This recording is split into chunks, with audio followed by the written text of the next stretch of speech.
Hi, everybody. This is kind of a special holiday edition of our Q&A. And instead of doing a Bible question Q&A, we're going to be talking about some personal questions that come our way from time to time. So this is going to be all personal questions. Yeah, we've saved up a lot of them. No theology here. That's right. This is just kind of about our lives. This is for fun. Okay. The first question is from Kim. Dear Pastor Paul, I would like to know how long you and Sue have been married and how did you meet? Great question. We've been married for 47 years, almost 47 and a half years, believe it or not. And how did we meet? We went to high school together. And that's how we met. You like to tell people we met in the band room. I do. It's just kind of cute, I guess. It's one of those, interesting things. I suppose, You were, let me just say, you were an artist and I was a musician. Yeah. And you were painting a mural in the band room. Is that how you do you remember remember? that? I do remember painting a mural. They asked me to paint a design on the wall of the band room, the old band room, and yeah, I did that. Yep, that's where it started. That's where it started. Yeah, And you you've were probably 14 or 15 years old when I was we probably first met. 15, and you've told the stories about the car and all that kind of stuff in different in some of your teachings. We don't Yeah. have to go into all of that, but yep, we've been married 47 years. And we are 3 years apart. There were actually 2 years in school years, but 3 years in age. All right, Devin asks you, how long have you lived in Canada? Well, interesting question, Devin. We don't live in Canada. We've never lived in Canada. And most of the people, well, I'm not going to say most, there's a good number of people who have made the assumption that we are from Canada based on two things: that I pastored for 35 years, Calvary Chapel, Ontario, which of course people assumed was named after the province Right. of Ontario, Canada. And second of all, because our last name is French Canadian. And so I give people a lot of grace there to get it wrong, because those things do kind of go against us. But we pastored a church in Ontario, Oregon for 35 years. And so we both were born and raised in Minnesota, USA, and we've lived in the United States our entire lives. But fun fact, your ancestry is French Canadian. Yeah. And your most recent generations came from Quebec. And so Yeah. it's a really good guess. Yeah, to it think- is a good guess, I suppose. You know, my relatives originally came from France and then came to French-speaking Canada and then moved straight down kind of into Minnesota. I think my grandfather was the one I who think so, too. made his way down into Minnesota. And then my dad was born in Minnesota. Yeah. All right. Well, then Amanda says, what are your favorite restaurants? Favorite restaurants. We now live very close to an Olive Garden, which I love, and you do too. I do. Yeah.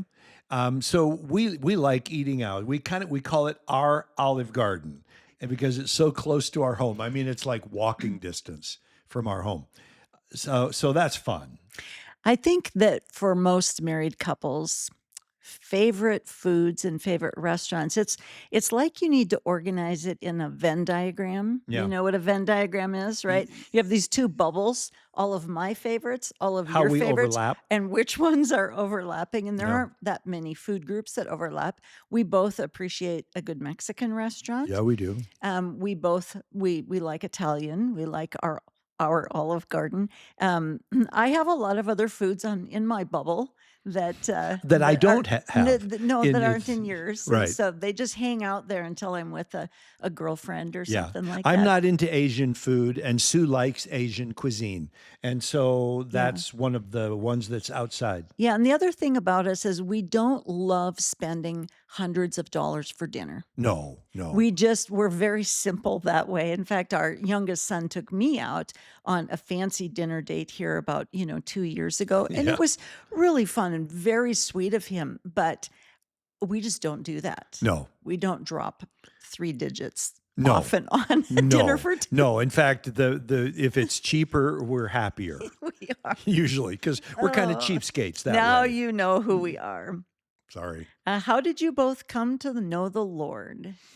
Well, that one's going to take a little longer. You know, we've mentioned many times in our own teachings that we both kind of met the Lord in a more casual way as younger people. You were a bit younger, I think, than me. I'll let you speak for yourself. I was in my teens. I want to say I was about 15, Mhm. maybe 16. I don't know. But I do remember even where I heard the gospel. Mhm. Interesting fact, my family went to church every Sunday, but I didn't hear the gospel in church because we didn't go to a evangelical church. We went to a more mainline Mhm. denominational church where the gospel wasn't emphasized. And so it was really in high school when we had a Christian group come in and do what we used to call a lyceum. Oh, yeah, I remember that term. Yeah, and usually they were on Friday, and it was a group that they bring the whole school, and we'd come and sit in one half of the gymnasium in the bleachers, and people would put on a program. And this particular Christian group got into our high school. Of course, this is in the 70s, Mhm. and they did some music, some kind of contemporary Christian music, and then they invited all the kids to come over to a nearby town. Again, it was a high school where they were going to do put on an evening program. And Mhm. during that evening program, I remember hearing the gospel for the Mhm. very first time. And I heard it in a way that really resonated with me because the speaker, after they got done doing their music, shared how Jesus suffered on the cross, Mm. and particularly how he cried out during that time on the cross, saying, Father, why have you forsaken me? I'd never really heard that and in the way that he Mhm. presented it. And I remember being profoundly affected. And I Mm. and I went home and really kind of resonated on that all night long. And then the next day, as I was getting dressed, I remember looking in the mirror as I was getting dressed and just knowing in my heart that I was talking to the Lord. I remember just embracing the gospel. Mhm. And I don't remember saying the sinner's prayer, but I just remember saying to the Lord, yes, Yeah. yes, Mhm. yes, I'll take that. I Mhm. received that. And Mhm. I knew that was, I knew that my sins were forgiven. Interestingly enough, that day forward, I knew my sins were forgiven, and I have never once doubted it since Yeah. I was 15 years old. Mhm. Even during a course of time following where I didn't really walk with the Lord very closely. Mhm. I had a time where I kind of got into reading the Bible and and uh and that sort of thing, but we didn't really have great church options where we were growing up. Yes. Very, very small town. The town that, you lived on a farm. I lived in town. Town was 250 people. And so Mhm. there weren't a lot of church options. And I remember just kind of withering on the vine is probably the best Mhm. way to put it. There wasn't internet back then.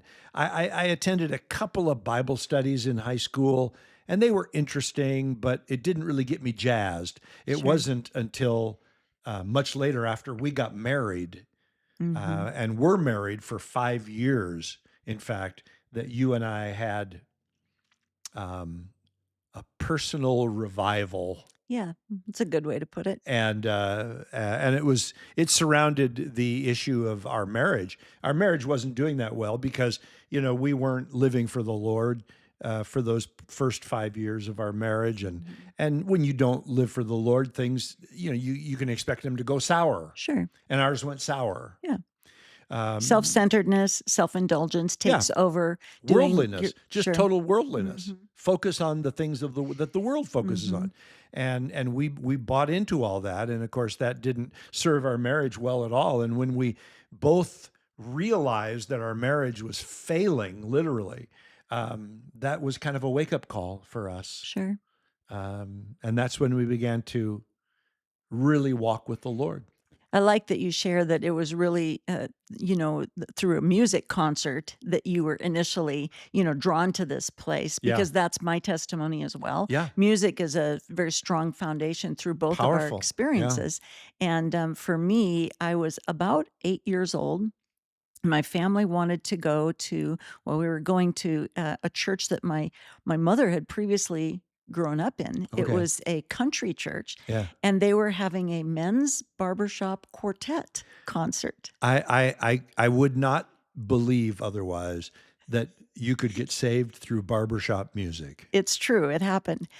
So I was probably about 8. Yeah. And, it is so fascinating how even a very young person that has a vivid memory Yeah. of what's going on in your heart and in your mind. Sure. But these men were performing and they were singing, and I liked music even when I was young. Sure. And they were singing a song. I know the words to this day. I could sing the tune. But the one part of the song, well, first I'll say the song was about a man who died and went to heaven, and Okay. presumably someone is there at the gates of heaven checking on the list to Oh, see if his name is there. This is all gotcha. done in song, Yeah. and the chorus of the song goes, "Sorry, I never knew you," Wow. and it was. The point in the song was to say he never got saved. He never knew the Lord. The Lord didn't know him. He was turned away Yeah. at heaven. Wow. That can really impact an 8-year-old child. It did. Yeah. And I remember I can tell you how the building smelled. I can tell you which side of That's the aisle incredible. I was That is sitting so on, incredible. because in that moment, in my little heart, I said, "That's never gonna happen to me. Yeah. I am never gonna get to the gates of heaven and have them say, 'Sorry, I And never get knew turned you,' away. and get turned away." Yeah. It's like, I want God to know me and I wanna know him. Yeah. And so we went home that night, and the part I don't recall so well is that, I was sharing a room with my older sister, and I expressed some of this to her, and she goes, Oh, "Well, we just need to get mom." And so my interesting. mom came and prayed with me, and I really do think I was born again at that time, because that's what I wanted. Yeah. An 8-year-old can say, "I want to belong to God." Absolutely. Yeah. Absolutely. And then, fast forward and we go through the normal teenage struggles. We go through young married life, Right. like we say, living for ourselves Right. and all that sort of thing. And so I was about 22 years old when you and I were really struggling. We really kind of liked each other as friends. We Yeah. just didn't want to be married anymore. Yeah. We always got along. And We so just, there was yeah. this one particular evening when I was paging through the newspaper while you and I were having a conversation about how does one go about getting a divorce? Who Right. do you go and see? How do you do this? Yeah. And so out of this side of my mouth, I'm saying, well, does one of us need to get a lawyer? And out of this side of my mouth, I'm saying, oh, look, there's a concert at the high school. Should we go? And we A went to Christian a concert. Christian concert. Yeah. And we did And because we liked music. I remember saying, yeah, that sounds like a good idea. Let's go to that concert. And so we did. And for a few of you that are listening to this will know who the second chapter of Acts was. This concert was in about 1980 in the C.M. Russell Auditorium in Great Falls, early Montana. 80s, 81 or so. And they did their whole concert. And then one of the group members, Annie Herring, who had just a very powerful and persuasive way of doing an altar call without asking people to go forward down Right. to the altar. Right. She asked us all to hold hands and across the whole auditorium. Yep. So you were sitting next to me. I was holding your hand and hand of the stranger girl next to me. And she just said, if you need, I don't know how her phrasing was, but if you want to respond to the Lord in some way, just squeeze the hand Of the person of the next to person you're you. holding. And I Yeah. wasn't going to squeeze your hand because we were just talking about getting a divorce. So I squeezed the hand of the girl Yeah. next to me. And I share this often that she was a bossy girl.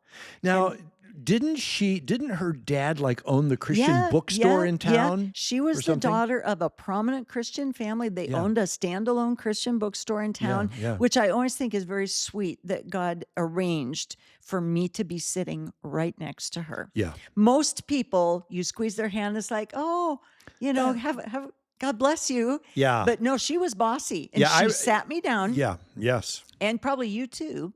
No, she sat you down Yeah. specifically. And she didn't really try to dig out what was going on. She just said, "You need to be in church on Yes, Sunday." And yes, she took a scrap of paper, wrote down 3 churches in town and like the right. cross streets where they were. So Yeah, there's no excuse. yeah, And she said, "You pick one of these yeah, and you be there on Sunday yeah. morning." And we were. And we were, and we did it, and we never left. Yeah, We yeah. were like at church on Sunday morning, and then I think we were hanging sheetrock or something on the next Friday.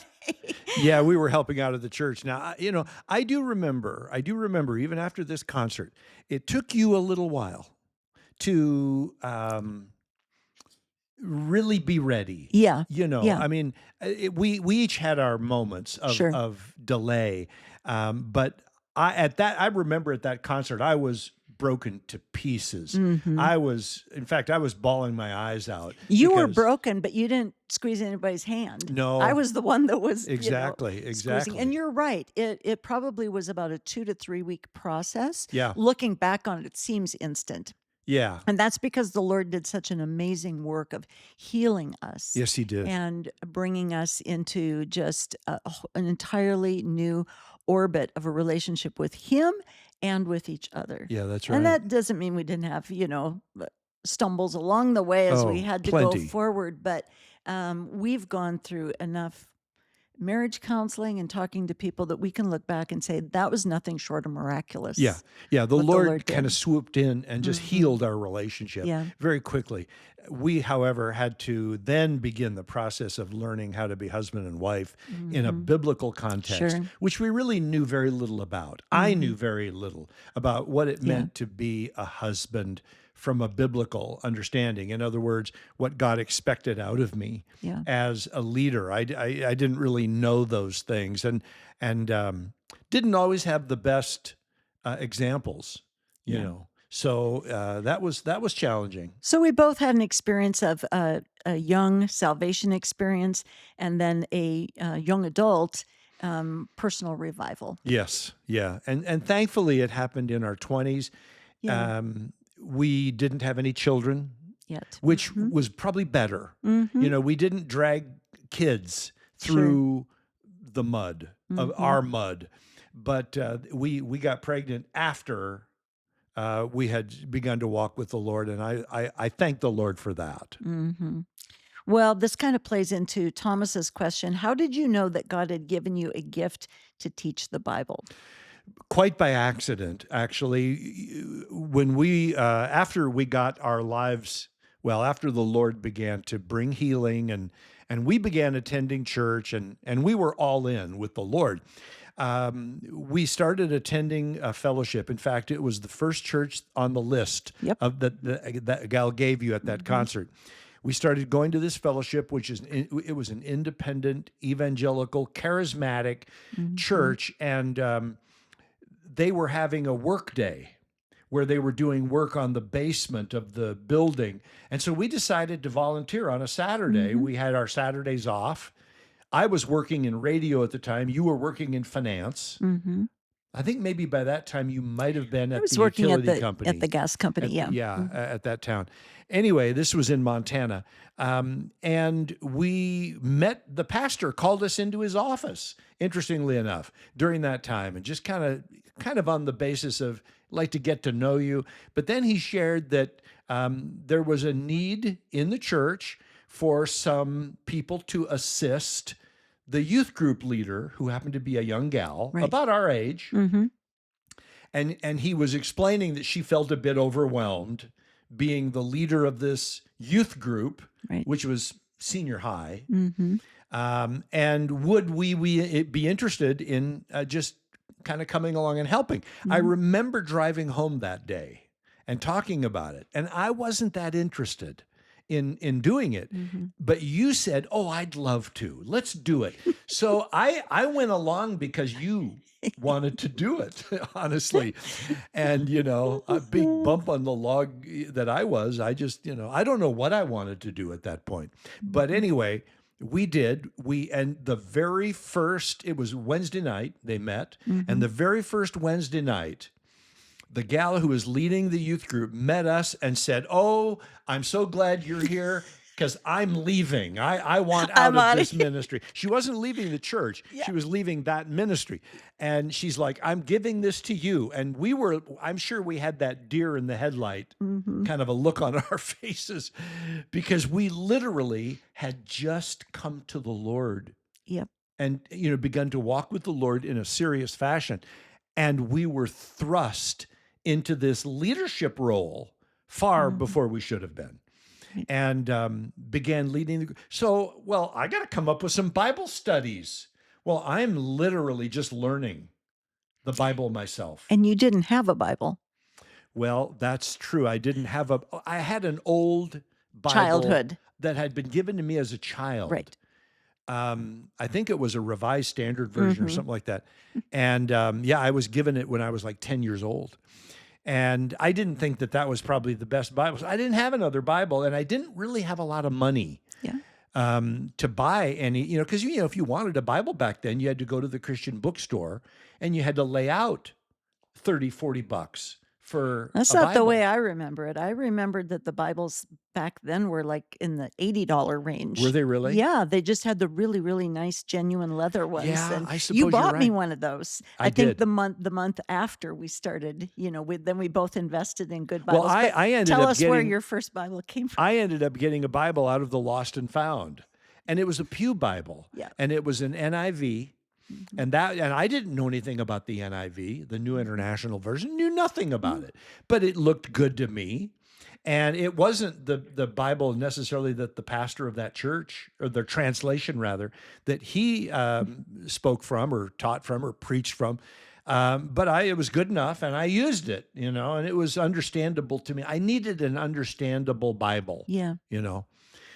So yeah, I grabbed a Bible out of the Lost and Found and started reading it. And I would read during like Monday, Tuesday, I'd read something, I'd learn something in the Bible. And on Wednesday, I'd teach it to the kids.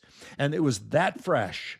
And but that was an exciting time It in our was. lives because Mhm. we were growing by leaps and bounds. Mhm. We were in a church that was pretty animated, and we ended up finding out that it didn't fit us very well. But ultimately, it was a time of growth in our lives, and that made it an exciting time.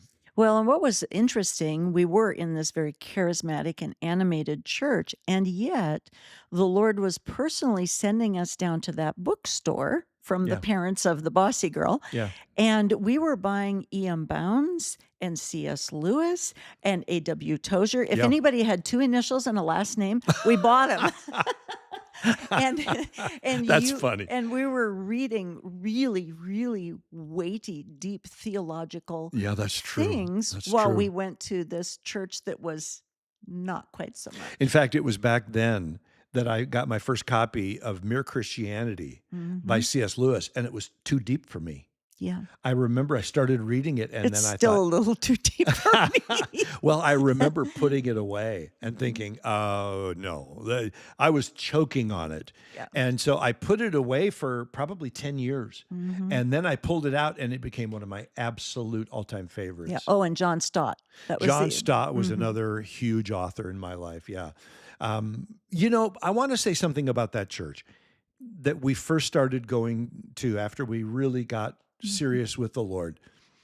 I'm glad that we were thrust into a church environment where the gifts of the Holy Spirit were operational, first of all, accepted, and then operational. Mhm. I'm glad we didn't get, started in a church where the gifts of the Spirit were being ignored Sure. and that sort of thing, because I believe that once I started getting really, truly serious about studying through the Word of God, understanding it, having that understanding of the gifts of the Holy Spirit, Mhm. going into then really studying the Word diligently, Yeah. I believe it gave me and us Mhm. a much broader understanding of the revelation of what God was trying to communicate or is trying to communicate through the scriptures. I Mhm. really do. I'm thankful for that background.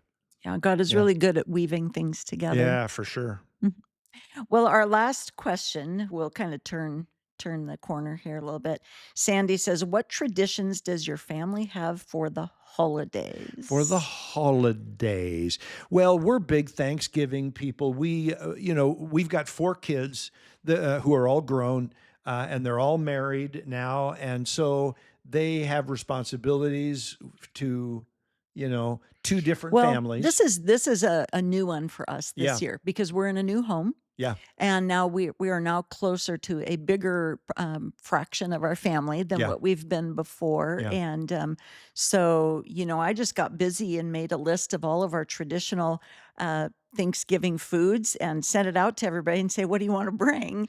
And That's pretty fun. it is pretty fun. And it's really fun as our family grows and grows. I think we'll be 16 of us tomorrow on Thanksgiving.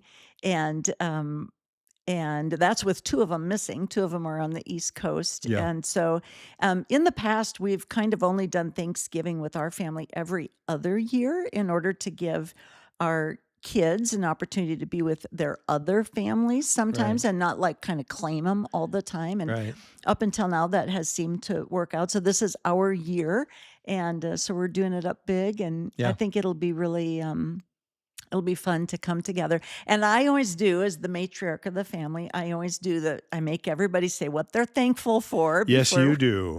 we eat. And you have to admit, though, there are times when some really sweet things Oh, yeah. come out of the kids' Yeah. mouths. Yeah. Yeah.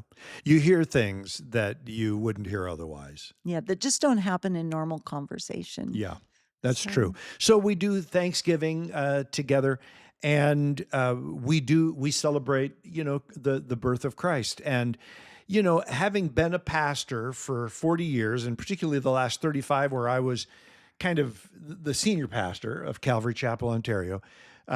Christmas Eve was a huge deal for mhm. the church because we hosted and put on a Christmas Eve candlelight service for all those years, and it got huge. I mean, It we got to did. in the last few years that I was pastoring Calvary Chapel, Ontario, we would have 1,000+ people join us on Christmas Eve for our Mhm. candlelight service, and it was very simple. It was very simple, but Yeah, it was an opportunity that you presented to your people. It was something that they could bring their unsaved or unchurched, as we say, yeah, friends and family. And it yeah. just became a tradition and it was evangelistic in that way. It was, and it was a whole family event. It was Yes. families and Hmm. their kids. I did not teach or preach a message.